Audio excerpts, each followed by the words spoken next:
What's up, everybody? It's the Oddball Sports Talk podcast. I'm joined, as always, by Alex Bomberry, Berto Levine, and Big Boots Baby. We got a good episode for you today. Today, we're going to be talking about our Week 11 picks. Then we're going to move into our weekly segment where we each pick a college prospect moving into the 2021 NFL Draft. We're each going to give our opinion about them. Our next segment, we're going to talk about the NBA Draft that happened last night. We're going to give our biggest sleeper and our biggest bust predictions. And then we're going to close it out with Alex Bomberry's weekly fantasy waiver wire pickups. So we're going to start it off with our NFL pick'ems. Tonight's game, we're going to start off Thursday night. We got Arizona taking on Seattle. Ben, who you got? All right, so this is a tough one because the Cardinals have been hot recently. Kyler Murray's been doing great, and the Seahawks have been absolutely just terrible, right? And Russ is just throwing picks left and right? But the problem is Russ will I have to see Russ having a comeback game here and having like a game that makes him feel like a great QB again because he's got to silence his haters. He was telling people to let Russ cook, and when they let him cook, he screwed it all up. So he has to respond, and honestly, I think he's going to respond in a big way. I think they're going to beat the Cardinals by at least 3 TDs. Russ is going to throw for 3, run for 1, 300 yards. All right, next, Alex, you got? Just like Boots, I'm going to take Seattle in this one. Seahawks are a pretty good team. I don't see them dropping another one to Arizona, especially this close back-to-back, and I have a lot of respect for Pete Carroll, so I think the Seahawks get this one. All right, Brody, who you got? All right. Like we were talking, Russ has had some tough weeks back to back here. I'm thinking he's looking to have a bounce back game this week, and I think he gets just that. Especially against playing the Cardinals is going to be a tough game, but I think this is a game where he proves himself again. And I've got the Seahawks over the Cards tonight. All right, so for me, I'm going to take Arizona. I think that Kyler Murray and D-Hop are going to be way too hard for the Seahawks defense to stop. The last time Russell Wilson has lost 3 games in a row was in college. But I think that changes tonight. I think he starts off with his first 3-game losing streak for a while. I think Arizona comes out with the win. Next, we got Philadelphia taking on Cleveland at home. Ben, who you got? All right. It's Cleveland, and it's not – I don't think it's going to be close. I don't think they can stop the tandem duo of Kareem Hunt and Nick Chubb. And the only way I see Philadelphia winning is if they make Baker throw the ball. And against their porous secondary, I think that Baker will still have at least a decent game. And I think Baker's a terrible QB. I just don't think the Eagles are that good. I suspect Carson Wentz will throw at least 1 pick or fumble at least once because he's a turnover machine this season. But, yeah, I'm going to have to say Cleveland 24, Philadelphia 14. Okay. All right, cool. Got it? I got Cleveland in this one too. Don't get me wrong, I don't find Cleveland to be that good of a team. I don't see them posing a threat to many people this year, especially when it comes to playoff talks. But, I mean, we're talking about the Eagles here. Other than a couple, I mean, I wouldn't even call them decent wins early, just kind of taking advantage of teams that didn't really settle into who they were yet. They're not going to be able to win any competitive games this year. You see them lose by 10 to the Giants last week. So for that reason alone, and I mean, you can almost completely count on Carson Wentz turning the ball over at least 2 times a game. So I got the Browns in that one. Yes, sir. AFC North, baby. All right, so for me, for Philly at Cleveland, Philly's coming off a loss with the Giants, 10-point loss against a team who's very mediocre. It's not looking good for them. And, the Browns, they haven't really been a super consistent team this year, but they're still sitting at 6-3. And I think they're going to improve to 7-3 this week as the Browns are going to run away with this one. I think Baker's going to come play well, and I just think the Eagles are going to fold when they need to win. Yeah, I'm gonna have to go with you guys. I think Cleveland's gonna pull out a tough one. I don't think it's gonna be a blowout or anything. I think Philly's gonna keep it neck and neck, but Cleveland might pull away towards the very end. Like Ben said, it's gonna be hard for that Philadelphia defense to stop Kareem Hunt and Nick Chubb. So moving on, we got our next game. We have Green Bay at Indianapolis. Ben, who you got? Green Bay and Indy. That's a hard one. Best of luck to you, Brody. You All too, right. Alex. So the thing is, I think these teams are actually perfect to face each other just because of the special team and defensive prowess Indianapolis has. And the only question mark for me with Indianapolis is Phillip Rivers and his play. Like he's old, very old, and he just doesn't look like his former self out there. Quite honestly, I think he should retire after this season. Agreed. The problem I have with Green Bay is their run defense is atrocious. And no disrespect, Alex, of course. I mean this with all I'm the love taking. in my No, heart. I'm taking. But, like, when you're letting one dude win the entire game, example, Dalvin Cook, Minnesota, I can see Hines, Jonathan Taylor, using them as a nice duo, give each one nice rest, gashing them for like 200 yards rushing, 100 apiece. But I think A-Rod's going to have to respond in a hard way, and I think he's going to silence some of them MVP dollars, and I think Green Bay is going to ultimately win. All right, I got points on both sides here. When you see the Packers lose, a lot of the time it's going to, just like the NFC Championship game, it's going to be to the run game.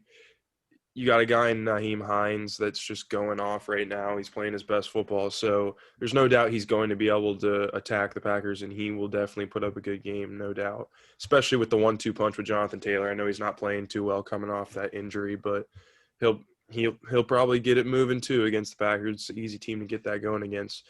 But another thing is, like, you look at the Packers' high-powered offense, they might be able to take over Indy's defense, which is what's the core of their team. So my prediction is going to be that it's going to come down to Phillip Rivers turning the ball over, something the Packers can't get a lot to happen, but he just forces the ball so much that I see it happening. So I am going to ride with the hometown team here and take the Packers in what's most likely going to be a very close game. I Should agree. be a really good one, though. All right, so, well, it's going to pain me to say this. The Colts have, the second best statistical defense in the NFL last time I checked. Colts, very good defense, but, they're going against Aaron Rodgers this week. And even with Aaron Rodgers' age, like we were talking MVP form still, it's hard to game plan for a guy like that, especially when he comes in every week and just dominates the field like he does. The only thing that I think is going to keep the Colts afloat this week is going to be their defense and their run game. Like we said, Phillip Rivers, watching a lot of those games too, he struggles a lot. Turnovers are an issue. Tackling's an issue when he throws picks. Just not good quarterback play by Phillip Rivers. And, the defense is really going to have to step up this week. But even if the defense steps up, I don't think they can keep up with Green Bay. I've got Green Bay over Indy in this one. The Indy fans switching sides. I guess I'm the only Indy pick this week. For me, I'm taking Indianapolis. I think it's going to be hard for Devontae Adams to get open against that really good Indianapolis defense. I think Phillip Rivers is going to struggle, but I do think Indy's going to be able to put up points. So, yeah, I'm taking Indy over Green Bay. Next up, we have Atlanta at New Orleans. Quick note, if Can't I stop must, Devontae. Devontae Adams did not practice today, so definitely not looking good for us. But Yeah, I was going to say, isn't What happened? he's listed as Oh, question? yeah, his question. Yeah. God, my So- fantasy team is screwed. I mean, if Devontae doesn't play, Allen might have Lazard's to flip gonna step there, but we'll see. Lazard did get activated off the Hey, IR. Valdez Scantling's been playing well recently, though. That is So, true. I mean, And you go, with Adams Lazard. goes down. What Valdez is- Scantling becomes okay. number one. All right, next up, we got Atlanta at New Orleans. Ben, who you got? Okay, let's keep it nice, short and sweet. It's New Orleans, and it's the only thing that I could see being an issue is the quarterback play from Jameis Winston. But Jameis Winston's an above-average passer. Let's be real. If he keeps the turnovers to a minimum, and I think he will, just because I think Sean Payton is a great coach, and I think he's been working with him very well this week, making sure he works on that decision making. And I really like what I've been seeing from that New Orleans defense recently. just dominating Tom Brady and then also making nice defensive stops and plays against San Fran. I think they got a lot of momentum right now, and I don't think Atlanta's defense can cover Alvin Kamara. He's too much of a threat. Like, he can run, he can catch a pass. Like, he's too dynamic for them to deal with. So it's got to be New Orleans for me. Is Michael Thomas playing this week? Yeah. He is? Okay. Just like you said, Ben, if Jameis Winston can keep himself from turning the ball over, that if for me is big enough that I'm taking Atlanta in this one. Jameis Winston, I mean, he throws as many picks as he does touchdowns. So when you look at the Falcons roster, you got a good defense at New Orleans, but if there's one thing this Falcons team can do, that's score. So I see it being a close divisional matchup. Anything can happen when it's inside the division. I see the Falcons scoring a lot of points and enough turnovers for Jameis Winston it's going to be close, but I got Atlanta in this one. All right. So, again, I'm going to stick with the favorite here and go with New Orleans.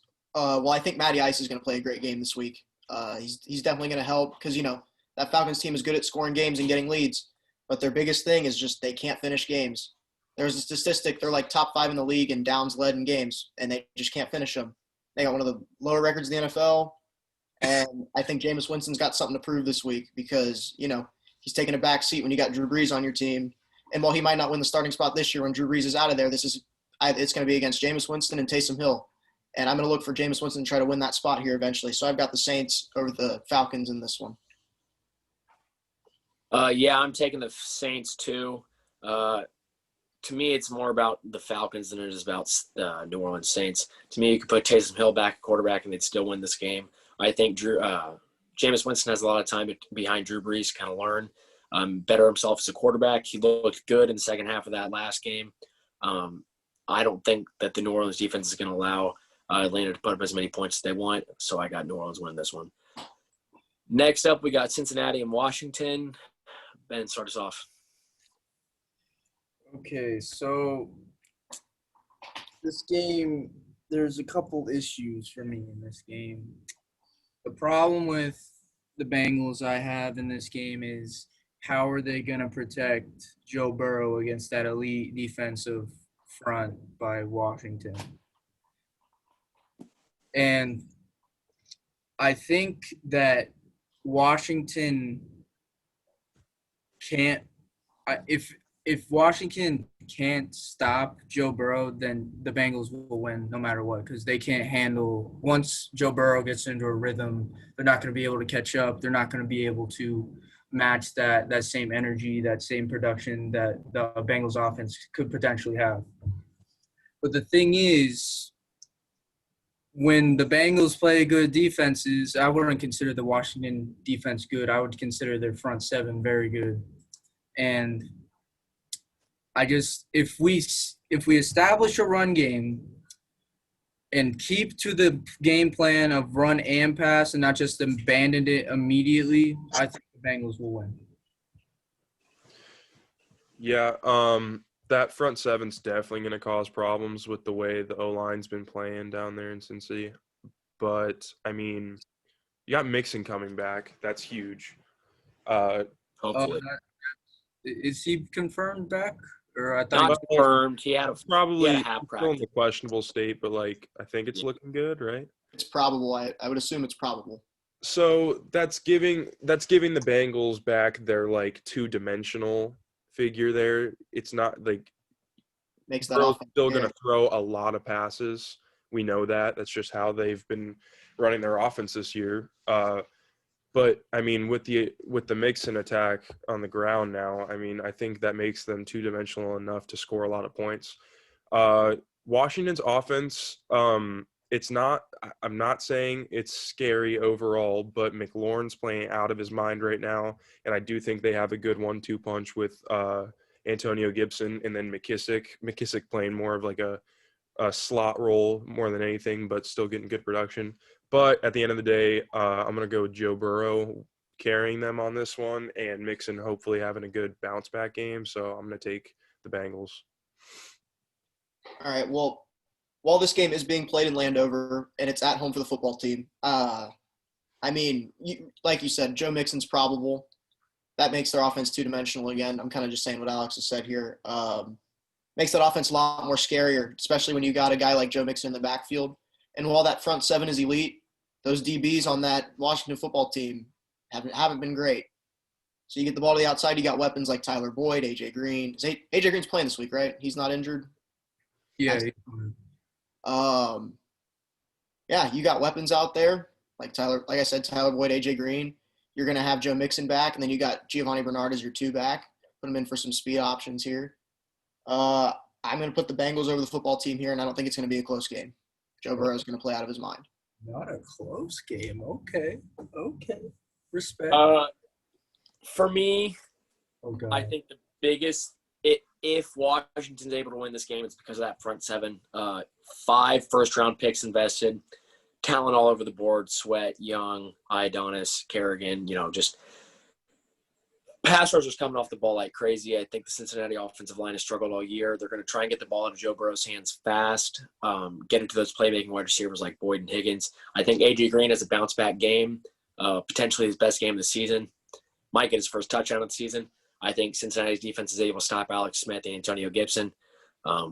Hopefully they're able to lock up Terry McLaurin, but I think Cincinnati in a close one comes over with it at Washington. Detroit and Carolina, who you guys got? Oh God. It has to be Carolina for me because they're just playing way too good for them to lose to a team like Detroit. And I know Detroit's been having a nice winning stretch right now, and they're doing great. But, like, in every game Carolina plays, they're in the game for most of the game. Last week, they were in the game for most of it, and then the Bucs took it off the rails. But they can compete like no one's business, and I think that once they finally get to play that lower talented type of teams like Detroit, it's gonna show, and I think Carolina's gonna win this one. So I'm looking at the fact that McCaffrey's going to be out again this week. No surprise there. But when you look at the way they're handling McCaffrey's injuries this year, it's like they're making quick calls on not playing him. And I feel like we could see the same treatment with Teddy Bridgewater with his knee injury this week. He's questionable right now. But if Bridgewater's out and you have P.J. Walker out there, P.J. Walker's not going to be able to get the ball to DJ Moore and Robbie Anderson the same way Bridgewater could. So I think you see the Lions defense play a little bit better than they are supposed to. And then if you look at the Lions offense, they're getting Golladay back this week. Stafford, great quarterback, in my opinion at least. I think he knows how to lead a team pretty well. It's just a matter of whether his defense can help him or not. So I am going to take the Lions in this one, although big part of their offense as of late has been DeAndre Swift. He's playing amazing. Could have been rookie of the year worthy if he'd been playing like this all year, unfortunately, but he hasn't. But he is in concussion protocol right now, so I think they're going to be looking to Adrian Peterson more so than anything. So I don't know. That's probably a little bit of a drawback for them, but I'll still take Detroit in this one. All right. Well, even with Bridgewater questionable and CMC out for sure, I still think Carolina's got the upper hand here. Like it hasn't just been Bridgewater, in that offense all year. We haven't seen much of McCaffrey. He got hurt early. But, those receivers for them have been making plays. Brian Burns, he's been great on defense for them. The Lions are that team that, for the most part, they've won the games that they should win, but when they play teams that are decent, they don't win them. And I'm not saying that Carolina is good by any means because, their record doesn't show it. But, again, they're one of those teams where their record doesn't show how good they actually are. Like Ben said, they're hanging in a lot of these games. I think Carolina's going to win this one, but I think it's going to be very close. Yeah, for me, this is the biggest toss-up game really of the week other than maybe Tennessee and Baltimore. Which we're going to get to next. But for me, I say Stafford and Hawkinson are able to complete some nice passes. And I'm hoping that Okudah kind of has a better game than he's been having. It's going to be tough for him to guard Robbie Anderson because he's been playing really well lately. probably the best season he's ever had.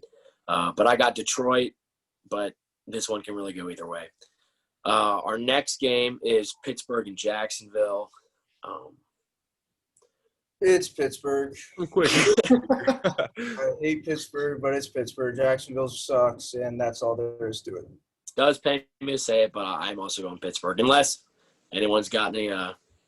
No, I'm not gonna be that guy, but I will say if you see the Jacksonville that came to play against Green Bay and you see the Pittsburgh that came to play against Dallas, it could turn into something with the way James Robinson's been playing. But Yeah. still taking Pittsburgh. Got to be real here. It's not gonna happen. Okay. I saw a statistic that Jacksonville's given up 24-plus points in like the last 7 or 8 games. Yeah. Yeah. Sorry, Jacksonville fans. You're not winning this one. Hey, guys. they're Jake winning, Luton. though with that new Ravens D-end. They're doing that Pro Bowl scam. Yeah, I saw that. Yeah. I saw that. That's that was hilarious. Through the Vikings. Anything Anyway, to bring down the Vikings, I will fully support. Yeah, I don't see Jake Luton leading the charge to defeat the undefeated Pittsburgh No, Steelers. not at all. Hey, he's not worse than Tyler Bray, though. Just another case Also of that. Pittsburgh schedule, giving everyone a fake sense of reality. Just saying. All right. Next up, this game is a lot closer. I feel like we have Tennessee at Baltimore. Ooh, you might not like me for this one. Ooh. It could be either one. I honestly don't know. I feel like it's going to come down to a battle between Derrick Henry and Lamar Jackson, to be honest. Like, who's going to have the better game there? Because, like, Derrick Henry gets going, he gets going, and Lamar Jackson has played like garbage all year. And that may be because all these teams know what plays he's running, but you can't just go from MVP to complete utter garbage. I mean, he's not complete utter garbage, but he's pretty bad. I'm going to have to go Tennessee because I think they're going to have a bounce-back game after dropping 3 of their last 4. I'm going to disagree and go ahead and take the Ravens in this one. I think John Harbaugh is a really good coach, and I think he leads his team in a way that their preparation this week had to have been different. This is the team that bounced them from the playoffs in their dream season. I know Lamar's not having a great year, but we know this guy's a competitor. He's a good player when he wants to be. And I think this is one of those weeks where he probably steps up for the team and shows that he's one of the leaders and one of the best players in the NFL, if that be true still. So I am going to take the Ravens. I think they probably hone in on some of their mistakes on where they weren't able to stop Henry in last year's playoff matchup and maybe hold him inside of 100 yards and keep it reasonable on that end and then take care of business on offense. So, All right, well, Alex, I'm going to have to for my pick, I'm going to have to disagree with you. But I do think it's going to be a battle of the coaching here. I just, with the Ravens playbook being so predictable and Mike Vrabel being a great defensive-minded coach, I don't think the Ravens are going to get past Mike Vrabel. And I just, with the Ravens defense, they're not going to – Derrick Henry, even with that defensive line, I still think Derrick Henry's just going to run it down their throat. After that defensive line, sure, they've got some great linebackers like Patrick Queen, who's played out of his mind this year. But I think once Derrick Henry gets out of that tackle box, it's a wrap. I'm looking at like the Baltimore offense. I just don't think is going to do anything against Tennessee, especially like I said with Mike Vrabel being back there as the head coach. So I'm doing Titans over Ravens here. Well, for me, I'm going to have to go with Baltimore. I think this is not the same Tennessee Titans defense that we saw shut down Lamar Jackson last year. They've given up way too many points to way too many teams that they shouldn't have. I think Baltimore is a bounce-back game, and the train kind of continues to go off the rails in Tennessee. Next game, we have New England at Houston.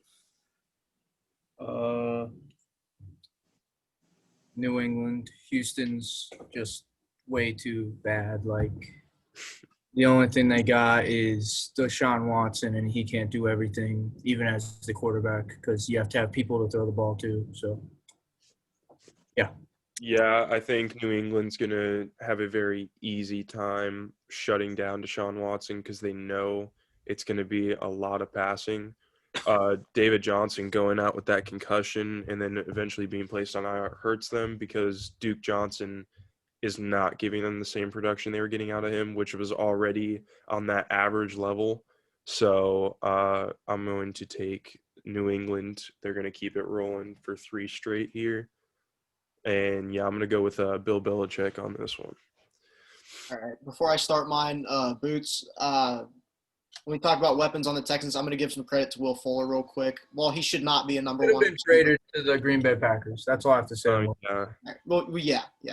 Will Fuller's not a number one receiver, but he's done well for the Texans. But yeah, the Texans are struggling. They've been struggling all year, and with those extra playoff spots this year, I really think that Patriots are going to come out and play with a chip on their shoulder, and they're going to continue to, so they can secure, playoff spots. So when they win these games, this season isn't a total wash. So I'm going to do the Patriots over the Texans here. Yeah, I got the Patriots over the Texans for most of the reason you guys have. I think the Houston offense has trouble moving against the ball against New England. I think Super Cam shows up. Shouldn't be a really close game. Houston's not a good football team. Next, we have the Chargers at Denver. Chargers. Dolphins against Denver. What? Yeah. Dolphins, Yeah. Denver. The Chargers are playing the Jets this week. Yeah, the Jets. Yeah. Dang, Kobe. So who do you want me to? Most of the show can't even get the games right. Man is from the future.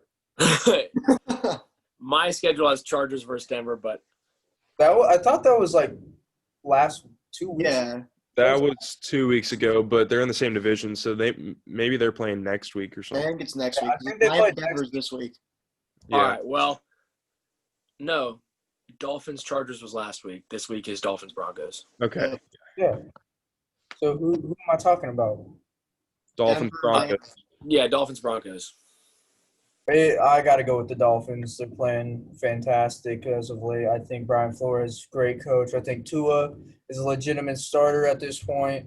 Love Ryan Fitzpatrick, but I ultimately think they made the right decision. I think Dolphins are going to shut down Drew Lock easily because Drew Lock is hit or miss. And I could see the Dolphins run away from it in the third or fourth quarter. Yeah, this is probably the easiest one for me. It's got to be the Dolphins. I think the Broncos are top or bottom 3 in the league. They got I don't know. They just got no firepower to their team. They thought they had something in Drew Lock, and it's looking like he might not even pan out, and they might end up back in the QB market this draft. So, yeah, Tua is going to keep it rolling. So, Dolphins. Miami's hot. Tua's rolling. Not much else to say. Dolphins over Broncos. Yeah, I got the Dolphins taking them. I think this might be the game where Denver starts to look at Drew Lock as a move-on quarterback. Knowing John Elway, I'll probably draft another huge quarterback that can't throw the ball. But Zach Wilson. Did someone say Paxton Lynch? Oh. Paxton Lynch, question mark? Paxton Lynch, Brock Osweiler, Trevor Siemian. Osweiler, 7'3". Hey, don't forget the deal they gave Case Keenum, bro. Don't forget that. Or the deal they gave to Joe Flacco. Didn't the Do we Texans think Elway – okay, it's hard to say this because he does have a ring. Is Elway the Michael Jordan of being a front office member for the NFL? Yes. Yes. Hey, you know what? Michael Jordan improved himself last night. Michael That is Jordan no ball. was probably the best pick of the LaMelo draft. Ball. Okay. That is true. The Hornets But had a up great until draft. then, he literally just drafted random North Carolina players. So,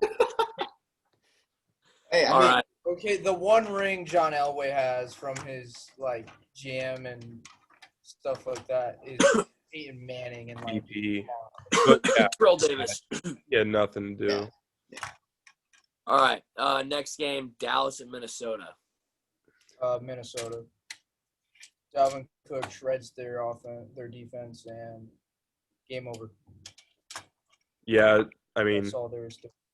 that's pretty much all you can say about this one. Dalvin Cook and then Andy Dalton coming back, honestly, in my opinion, makes them worse. I feel like they should be riding out the little bit of hope they had there with Garrett Gilbert, because he clearly was making some plays. But, yeah, I mean, if Dak Prescott starts this game, it's still the Vikings. So, Yeah, well, average Andy with the Cowboys offense just isn't going to get it done. That's all I have to say. Vikings over Cowboys. Yeah, I'm going to take the Vikings over the Cowboys in this one. Like Alex said, I really think they should stick with Garrett Gilbert. To me, he's the best quarterback that's shown the most potential in the quarterback room since Dak's been hurt, and I think Dalvin Cook runs all over that Dallas defense. Last game before Monday Night Football, we got Kansas City at Las Vegas, a revenge game here for the Chiefs. The only loss they took was to Vegas in their own house. So how do you think they respond against Vegas? Oh, God, because I love the Raiders this year. I think they're a great team. Definitely going to win at least one playoff game, probably a wild card. But I just think Patrick Mahomes is going to be a little bit salty, okay? He's going to be like – he's going to be upset that he got outgunned the last game they played. I think he's going to respond in a big way. And I don't think – considering half of the Raiders, like the entire starting lineup for the Raiders defense is on the COVID protocol thing, like they might play. There's a lot of like uncertainty with that. And I think that they're not going to be able to like stop Patrick Mahomes. So Chiefs. yeah, this is very similar to Arizona, Seattle in division. They've already played each other. And for that same reason I picked Seattle, I'm picking Kansas City here. There's no way Andy Reid loses to this team again. I mean, you can remember from the last episode, we spent the last 10 minutes gushing over the Raiders. Like, I know they're going to be a good team and they're going to be a problem in the playoffs, but there's just no way. Kansas City's best team in the AFC right now. So they're going to make sure this is one that they get for divisional playoff purposes. So, yeah. I got Kansas City in this one. Yeah, I mean, Mahomes and company's got it figured out. They're rolling 8-1. I mean, granted, their one loss came to this Raiders team, but like you said, they're not going to let that happen again. I got Chiefs over Raiders. Yep, me too. I'm going for 4 for the Chiefs. Like Alex said, we did spend a lot of time talking about the Vegas Raiders, but I just think Kansas City is a better team in general, and they'll get it done. Playing pretty pissed off, too, considering they only took one loss against them, with a way better schedule than the Steelers, might I add. Also, Boots. What's up? I'm a little butthurt at your they're going to win at least one playoff game comment, because if the season were to end today, they'd be playing the Colts. And All right. Let's be real here, Brody. Your boys. It don't mean I like the result. Let's be real here, Brody. The Colts are a great team, okay, but the Raiders are a more complete team. They actually have an offense, and Derek Carr is not that much better than Phillip Rivers, but he can, throw the ball 50 yards downfield. And All right. Josh Jacobs can run all over you, so yeah. Yeah, Josh Jacobs is going to run all over the second best defense in the league. Yeah, he will. Darius Leonard is he's clogging. He's my boy. Dude, okay. Bobby Okereke, Darius Leonard, they're locking it up. Doesn't matter. Right. Walker Jr. All right. Anymore. Matter. Real quick, though, boys, before we move on, just in case there's any New York or LA fans that I don't want to do dirty, we did skip the Chargers-Jets. Chargers home. That is my bad. It's not on Do we need to talk about it, though? I would assume it's going to be a quick one, but just in case. Chargers, Justin Herbert throws 5 TDs, game over. Yep, Chargers, Justin Herbert throws 4 TDs, but then runs 1 in, so. Okay. You guys could put all right, Jets fans. You guys could put Bo Jackson out there in his prime, and you still wouldn't win. Chargers over Jets here. Yeah, it's not close. Fire Adam Gase. Get him out of town.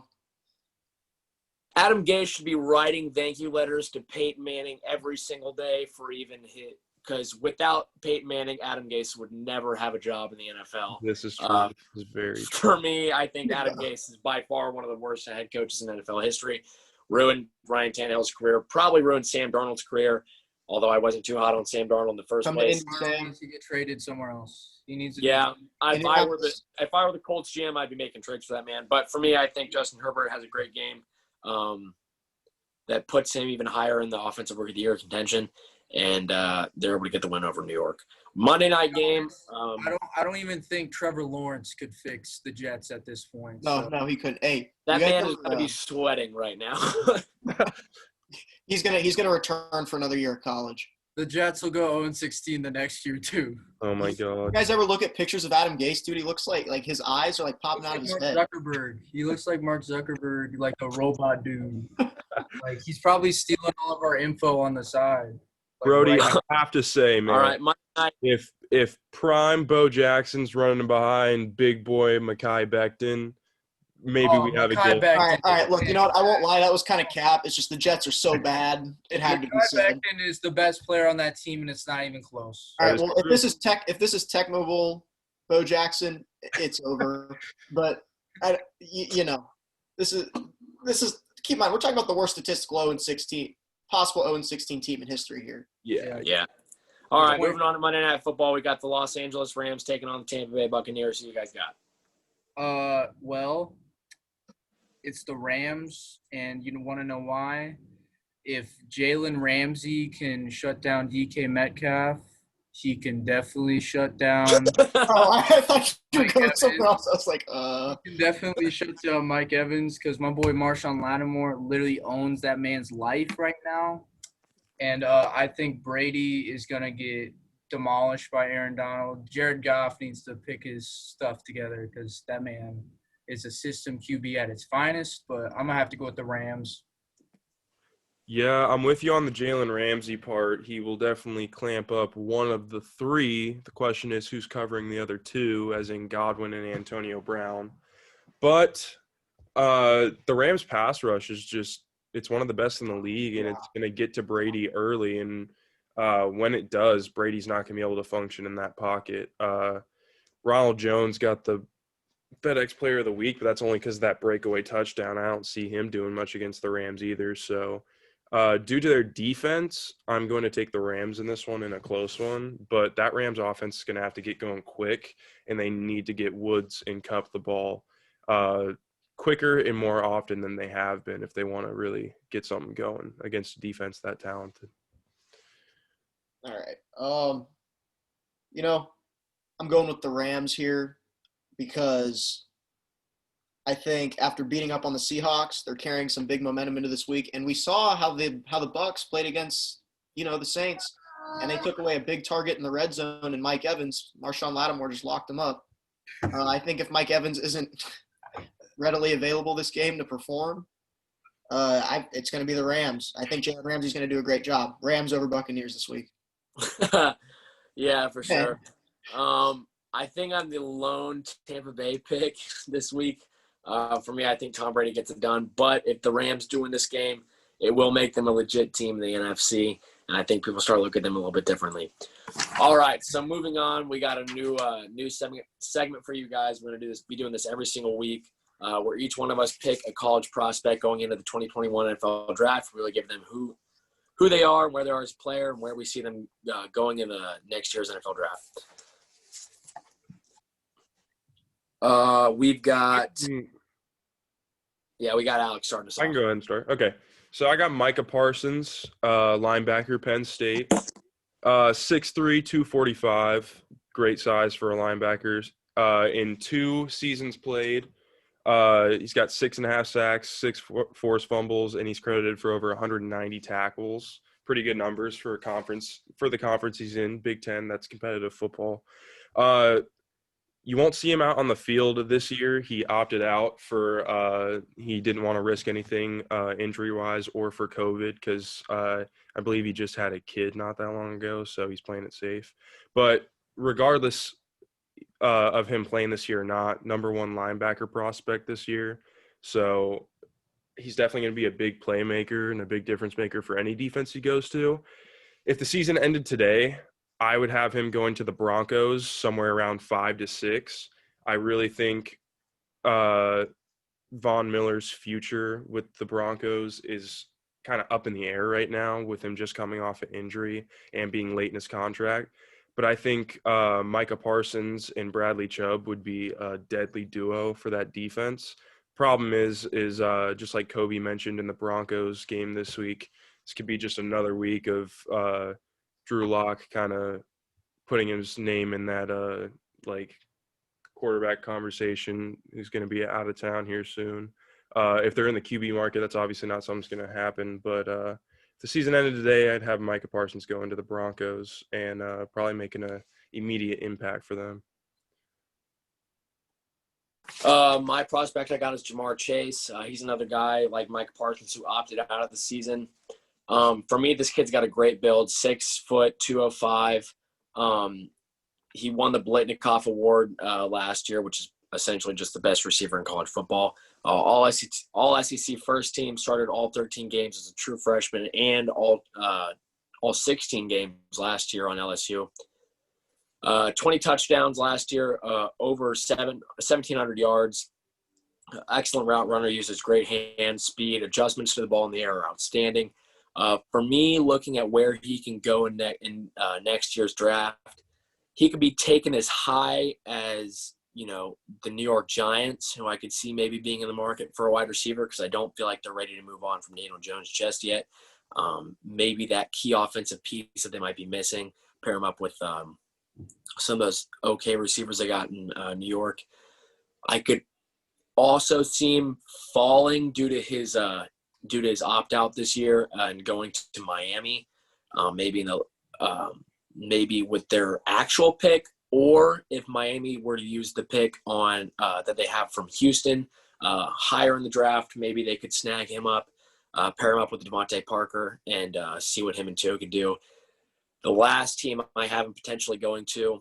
Now, as a Cincinnati fan, I don't want this happening because I really think we need an edge rusher way more than we need receivers. But to me, I feel like I personally don't feel like A.J. Green is moving on next year. I think he's going to re-sign with the team. I think he wants to be a Bengal for life. If he does decide to move on, that's okay. I think we have a loaded receiver room. But if he's still on the board and there are no good pass rushers left, like Micah Parsons, or there's no offensive lineman left, I could potentially see them going with a guy like Jamar Chase to really further Joe Burrow's play because, he's played with him for the last 2 years at LSU and he's really grown with him. So, yeah, Jamar Chase for me is the best wide receiver in the class. I think he's a great wide receiver that'll go high in the draft. Brody. All right, so for my prospect, I chose to look up and figure out stuff about Chuba Hubbard. Oklahoma State running back. Not the biggest guy, not very physically imposing, 6 foot, 208 pounds. Kind of undersized, not a very big guy at all. But he, as a freshman, showed glimpses of being elite as the number 2 back behind Justice Hill, who's now currently in the NFL. He ran for 740 yards on 6 yards a carry, along with 22 catches and 229 yards receiving as a freshman. And then his sophomore year, as everyone who watched college football that year knows, he just broke out. Tallied over 2,000 yards on the ground on 6.4 yards a carry, 21 rushing touchdowns, and would add 23 catches for 198 yards onto that. And then including punt and kick returns, he had over 2,200 all-purpose yards as a sophomore, and he was the number 1 option of that Oklahoma State offense. Now, as a junior, his production's taken a bit of a hit, but he's still been a solid back. He's been a good go-to.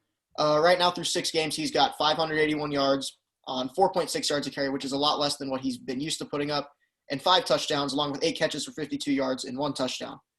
Throughout his career in college at Oklahoma State, he's been averaging almost 6 yards a carry. He's right at 5.9 and has almost 4,000 all-purpose yards.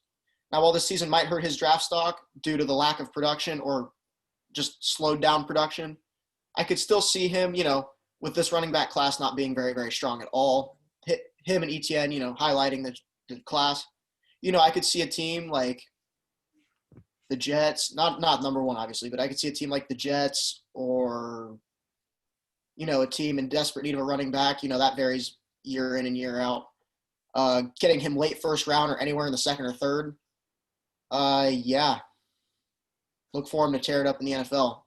My biggest issue with him, though, is with him being undersized. They might want to move him into more of like a a Christian McCaffrey type position where he's playing some slot and running back because of his speed. He needs to really work on his receiving as he doesn't get a lot of receiving yards. And it could be because of Oklahoma State's offense just not needing him like that. But it's definitely something that needs to be worked on for him to be just as effective now as he wants to be in the NFL. All right, coming in at 6'3", 228 pounds, number one, we got Justin Fields out of Ohio State, ladies and gentlemen. All right, this man is the best passer in the nation, okay? His rating is off the charts. He's got a QBR of 96.4, which is number one overall. He's got 11 touchdowns, 0 interceptions. He has the same amount of touchdowns as he has incompletions, okay? He's that good. His one loss is a questionable loss to Clemson. There's many questionable things that happened during that playoff game. Alex, it was a fumble. It was Arguably the worst It was a officiated fumble. game in the history of college football. Alex just doesn't know what he's talking about, okay? It was Okay. a fumble. He made a football move. So, Justin Fields, man, great passer. He can also get it done on the run. I think that yes, he's not going to go number one overall just because Trevor Lawrence has that superstar status already. But I just feel like Justin Fields I just like him better as like a prospect because he has kind of like that unknown factor with him right now because like we've seen what he can do and how great of a passer he can be, but we've also haven't seen him have bad games. So like, is he always going to be good? We haven't really seen him have a really bad game. Like with Trevor Lawrence last year, he had a couple first bad games where he threw multiple picks.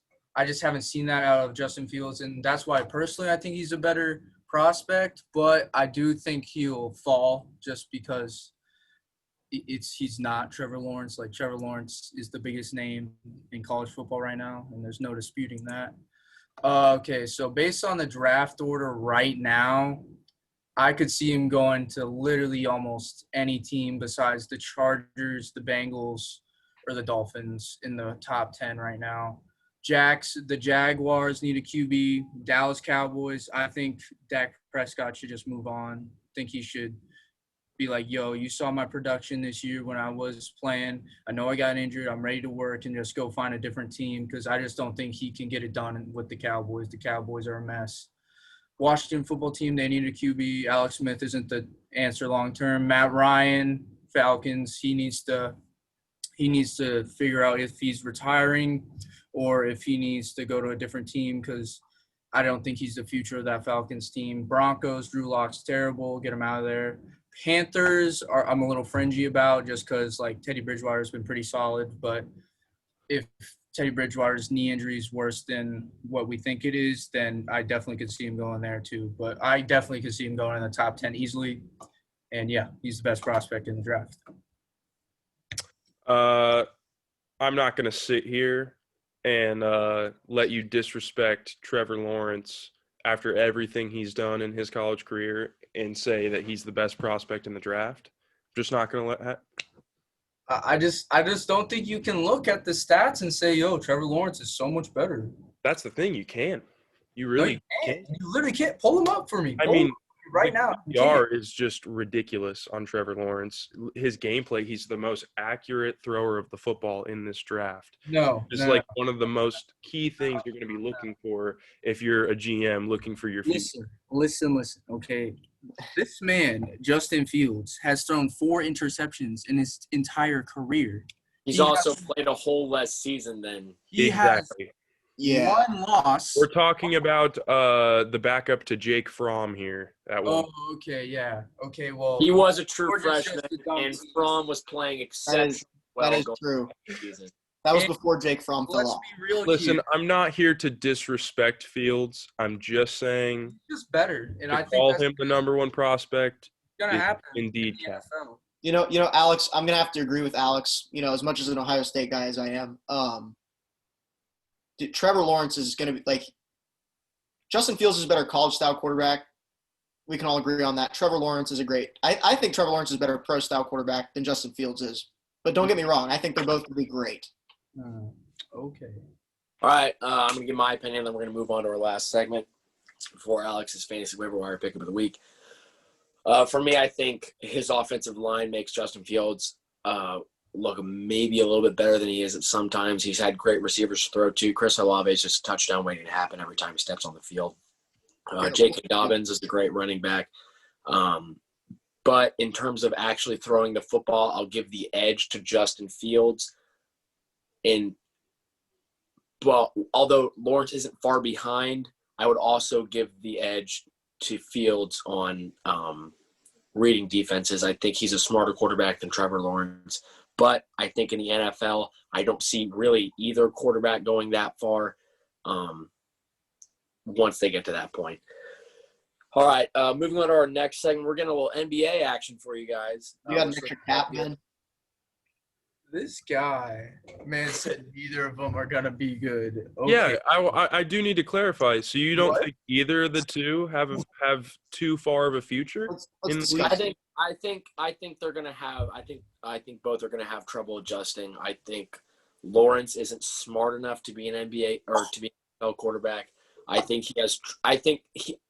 watching him, he gets easily confused by the defenses. He throws it into coverage sometimes, and if you watch his receivers bail him out frequently, I think Fields gets way too much time, and he has trouble with decision making. Not necessarily making bad decisions, but not making the right one. As you see, he just sometimes doesn't get rid of the ball. We could see maybe – I don't see a whole lot of JT Barrett when he plays, but I do see, especially with not 2 weeks ago, but week one, he kind of held on to the ball for what I thought was way too long. And in the NFL, we would never had that much time. So, All right, Kobe. Now, when I say this, I am not comparing these players to these guys, but this is all I'm going to say. There were two quarterbacks that got to the NFL very early, and they were starters very early in their career. And their turnovers were horrible, and they struggled to throw the football. And that was Peyton Manning and Brett Favre. Yep. And you see where they're at now.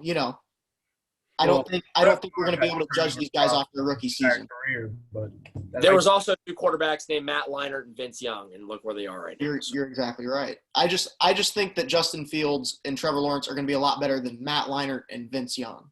I do not. I see him being Matt Leinart. Okay, but let's be real I here. feel like you can Vince Young played in the Big 12 and Matt Leinart played in the Pac-12. Pac-12, yeah. They both suck on defense. I just think I feel like there's an awful lot of similarities between Trevor Lawrence and Andrew Luck to deny the fact that he'll be a good NFL QB. But what I will say about both of them is this is going to be an exceptional year for obviously, worst team in the league is going to get the first pick every year. But, I mean, we're talking about two teams that are very bad, and it's going to be a very ugly start for both these quarterbacks, no matter how they perform.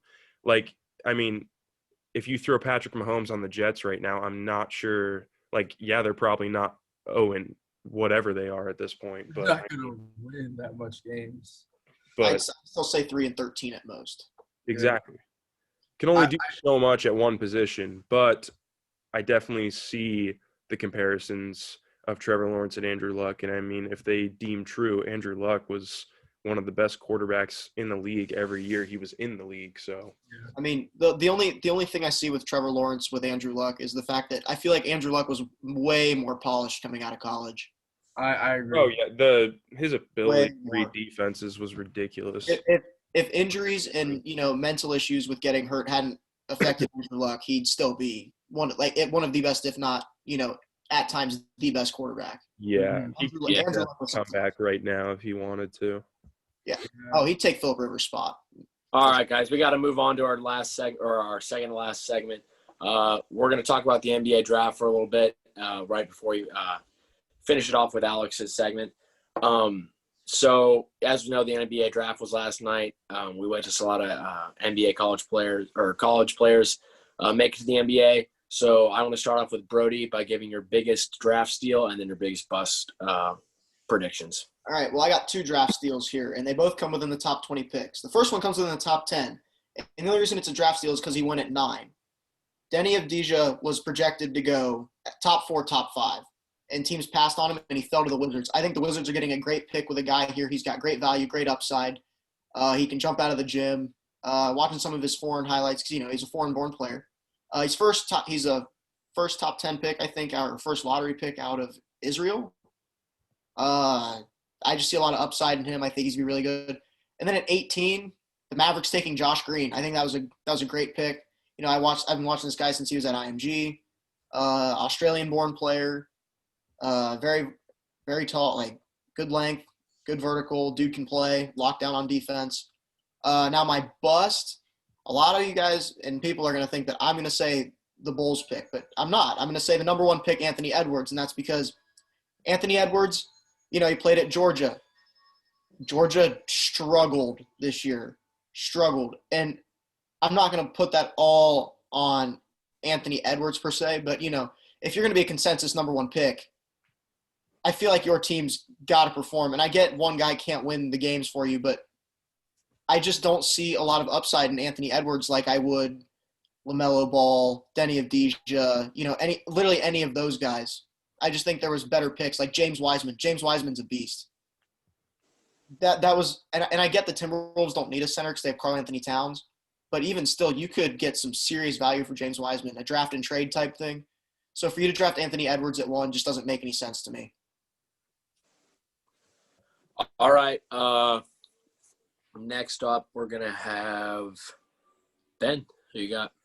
All right, so I'm gonna do my bust first because I agree wholeheartedly, Brody, with the Anthony Edwards thing.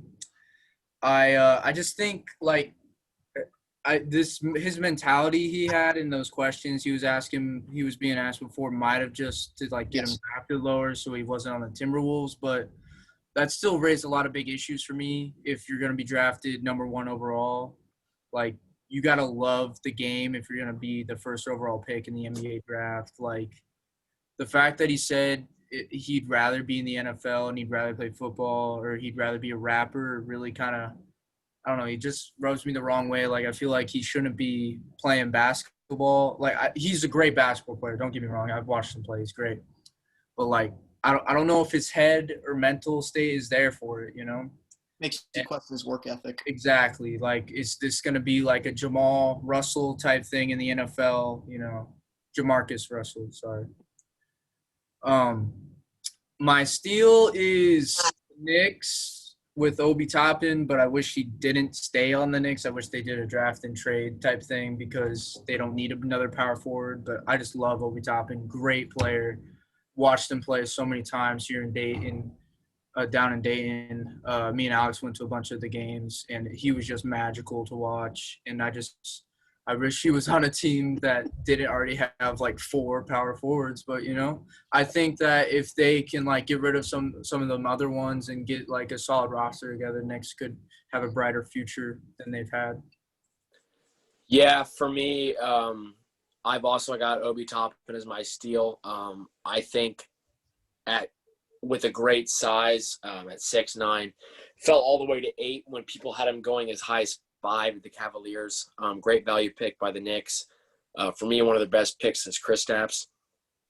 I could see the Knicks maybe trying to shop Kevin Knox potentially, or just move him to the 3 so they can all play together on the court.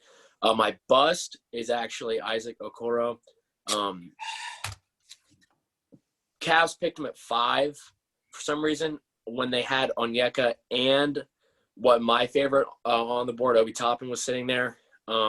He has decent size at 6'6", played at Auburn and only averaged 12 points per game. I really, maybe the Cavs front office is seeing something that most NBA teams didn't see, but to me, I feel like there was, he could end up being a really good player, but we could be looking back and saying, what do they do? Why would they do that when they had, Obi Toppin, who's an athletic freak, or Onyeka, who I think is going to have a really good NBA career, sitting right on the board when they drafted him? He was drafted by the Cavs for his defensibility. And while I didn't really like the pick, I kind of respect it because the Cavs defense is horrific most of the time. And he's also a great passer. He's automatically the best defensive player as soon as he was drafted onto that team. His scoring ability is very questionable because his jumper's a little whack. And, I would have definitely liked Onyeka or Obi Toppin going to the Cavs there. But the reason why he was drafted was because of his defensibility, and I think we're just not seeing that right now because of how offensively focused the league is right now. Yeah. Yeah, Yeah. Oro can develop a better perimeter shot. I think the pick will pan out. But in the meantime, I mean, a good defensive player, I mean, it can be very hard to come by in the NBA.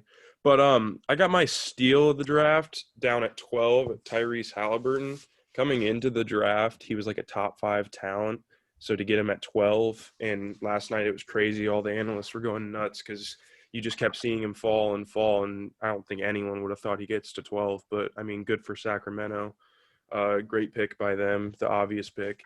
And then while I do believe Patrick Williams at 4 was a little too high for him, and that's probably the popular opinion bust, I'm going to go with Killian Hayes to the Pistons at 7. Just don't see him being very effective in the NBA. He just doesn't have the right physique, in my opinion, to kind of play that tough mentality basketball that the Pistons are known for trying to bring to the court. Clearly hasn't been working as of lately, but Bad I boy. mean, and with Blake Griffin's future with Detroit in the long run being a little in question right now, I feel like if you take Obi Toppin, who went 1 pick later, and you let him either play a role where he learns from Blake Griffin and even can play a small forward or even small ball center along with him, he becomes a lot better of a player that way, and you eventually have a very polished player in Obi Toppin down in Detroit. So yeah, that's gonna be my bust for the draft. Kobe, I was disagreeing with your Isaac Okoro pick, and then I was like looking up, plus minus and player efficiency rating. His player efficiency rating is a 19.1, which the league average is 15. So you look at that and say that's not bad. But, he's jumping a level of basketball. Obviously, his efficiency rating is going to be expected to go down. Yeah. Definitely, I think the Cavs honestly drafted a role player at best, especially if he's going to be right around league average at efficiency rating. Because, you look at advanced stats, and for me in basketball, I think advanced stats are more important because it shows your importance to the team. But if his efficiency rating is going to be below 15, then he's just not going to get it done. Yeah. I think shooting didn't matter as much in college as it will at the next level, and I think he's going to struggle. But a good defensive player nonetheless for the Cavs. Alex is going to take us into our last segment. For his personal segment, he's going to do his weekly fantasy waiver wire pickup. Who you got? Okay, so this week we got 3 tight ends, 2 receivers, and I believe 3 running backs also. So I'm going to try and go through a little quick. I don't want to spend too much time on this. But so we have Salvin Ahmed from Miami. He kind of broke out last week, getting 16 points, 85 yards on 21 attempts, and punching in a touchdown early in the first quarter. One thing to keep in mind, though, is that Matt Breida does most likely come back this week.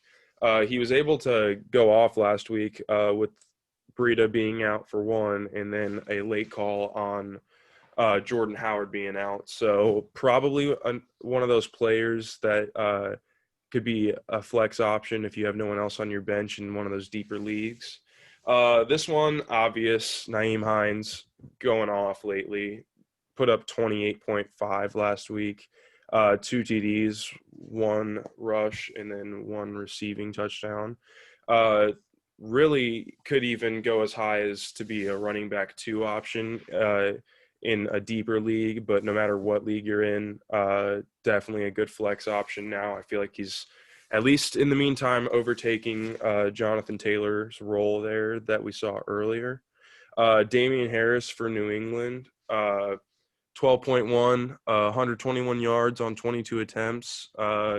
He is not a receiving back by any means, which can hurt in a PPR league, but he always seems to get his fair share of the yards, especially with Rex Burkhead's workload going down consistently throughout the year. Then moving to the receivers, we have Sammy Watkins and KJ Hamler. Sammy Watkins coming back off injury. He had a very explosive start to the season, and it's hard to deny any Kansas City receiver for that matter. If you look at who's throwing them the ball, they're always going to have a chance to score touchdowns, which results in plenty of points. And then KJ Hamler, he got 9 last week with 4 receptions on 50 yards, PPR that is. And when you look at the Broncos, I mean, they're just trying to win ball games through the air right now. It seems like Melvin Gordon not playing how they want him to. Neither is Phillip Lindsay. He's not really showing out to be the rookie that he once was. But KJ Hamler, rookie, they're going to try and give a bigger role. Jerry Jeudy playing pretty good football right now. Still just depends on who's throwing you the football. But KJ Hamler's got a unique situation where he's going to be able to become a bigger role with Cortland Sutton going down before the season started there. And then my 3 tight ends this week, I'm going to start with Taysom Hill for a very unique reason. He could get quarterback playing time, and you're going to get those points even if you start him at tight end. So a guy that's all over the field, receiver, tight end. He'll take some wildcat snaps in the red zone if that situation pops up. So a couple different ways for him to get points for you this week. Dalton Schultz got 8.8 last week for Dallas, that is. 4 receptions, 48 yards. Nothing too crazy, and it is touchy to go with a Dallas player right now, but he's playing Minnesota's defense, which after that Chicago game, it may not seem like it, but that's a very young defense that's inexperienced and tends to give up quite a few points to the tight end. And then one that for some of those smaller leagues may not even be a waiver in some of the big ones, but Jonnu Smith, common waiver this week because he is now notched together, I think, 4 straight weeks of under 10 points. But if you look at the beginning of his season, he had 2 20-plus point weeks. Baltimore is 14th ranked pass defense, so right there in the middle there.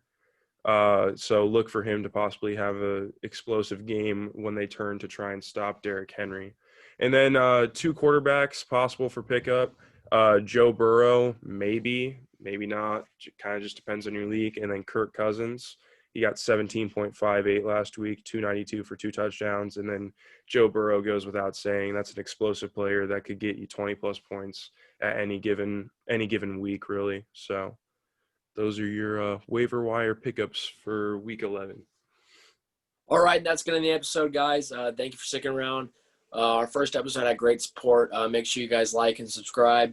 Make sure you add us on Twitter, talk_odd. Hit up our Instagram. Brody, what is that? Oh, it should just be oddball_sports talk. Yep. All right, sounds good. Make sure you hit us up with a follow, and we'll see you guys later. Thank you. Oh, before we head out, soon. I got some headlines that kind of broke before we started the pod, but we didn't get a chance to talk about. That'll be like 5 seconds.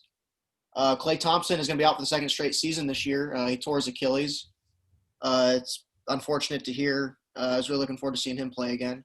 Hayward's going to be an unrestricted free agent, and the Warriors are nearing a deal with trading Kelly Oubre or getting Kelly Oubre to Golden State from OKC. Yep. And for you Ohio State fans, the number 1 quarterback recruit in the class of 22 is coming to Ohio State. So, Yes, sir. Here you go. Buckeye gang, boys. Brody bombs right there. Scarlet and gray, baby. All right, sounds good. We'll see you guys later. Thank you.